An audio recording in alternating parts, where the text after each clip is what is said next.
শুনবানি সুন্দর কাহিনী, আরো শুনবানি সুন্দর কাহিনী।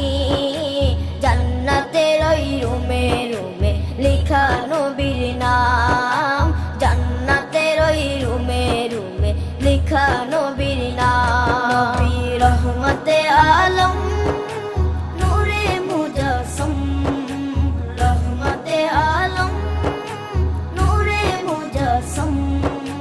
সাহাবীরা আতর বানায় ওই নবীজির ঘাম, সাহাবীরা আতর বানায় ওই নবীজির ঘাম। সাহাবীরা আতর লাগায় ওই নবীজির ঘাম, সাহাবীরা আতর লাগায় ওই নবীজির ঘাম। ও স্তনে হান্নানা একটা খেজুর গাছের